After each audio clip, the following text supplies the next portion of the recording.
Gifford Fire, just one of several fires breaking out. Conditions are ripe, and we are in the thick of wildfire season. It's important to know what to do if a fire breaks out near your home. How do you know when it's time to go, or what to take when you are evacuating? We've got someone here who knows best. California Fire Foundation Representative Adam Van Gerpen. Van Gerpen.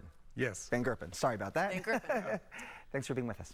Yeah, you're welcome. So we were talking about this during commercial. It feels like wildfire season is really all year round, but the designated fire season doesn't start until October, right? Yeah, designated is in October. That's when we start getting the Santa Ana winds, but we really are having these extreme fire weather behavior year round now. So with the very dry vegetation, with the high temperatures, and then with the winds, we're always set for erratic fire behavior. So you started a new campaign, the fire department, a new campaign to educate Californians. It's called Firefighters On Your Side. What is that? Yeah, so Firefighters On Your Side, that's through the California Fire Foundation. What that is educating the public about heat-related emergencies.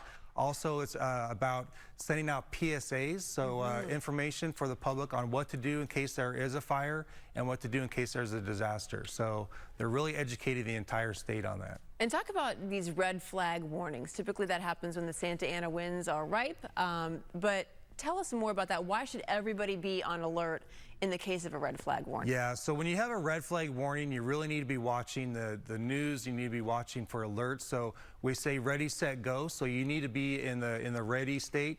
And then if during red flag conditions, that means that we have extreme temperature. We also are going to have winds over 25 miles an hour.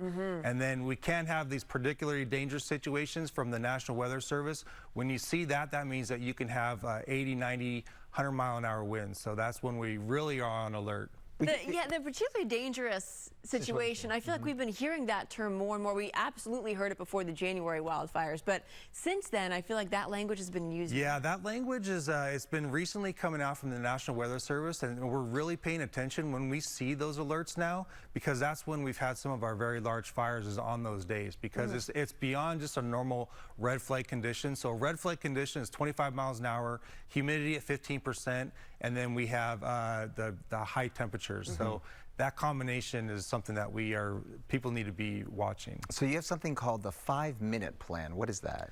So the 5-minute plan is, first of all, everybody should be prepared at all times. So you should always already have an evacuation plan. You should have a disaster kit ready to go. But a 5-minute plan basically means that you need to start gathering your belongings, have a bag ready to go, and then be watching to immediately leave, because once you get that evacuation warning and that evacuation order, you need to leave immediately.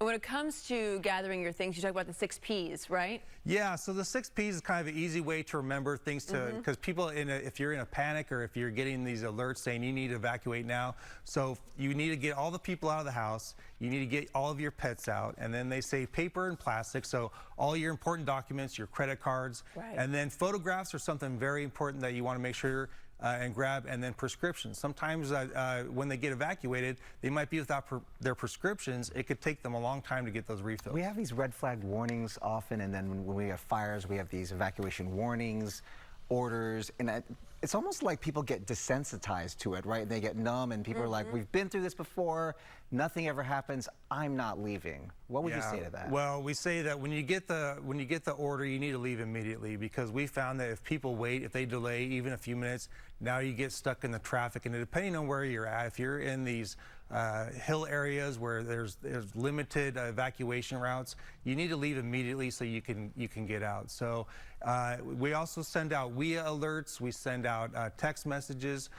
We try to notify people in as many ways as possible. One more really quick question. What can people do really all year round to their property to make sure that they're fire safe? Well, we want people to harden their homes, so we want people to make sure that they have adequate brush clearance around their house. Attic vents is one of the big things that we've seen recently, protecting your attic vents. When it starts in the attic. Yeah, so the embers, so we had, we had 1.5 mile, 2 mile ember casting. When you have those 80, 90, 100-mile-an-hour winds, it's basically rain and fire sideways. And so we had a lot of the embers were getting into the attic vents. So protecting attic vents is huge. And then just before you leave, make sure that everything is away from the house. But the brush clearance is one of the very big things, especially in our hillside communities. Defensible space, yeah.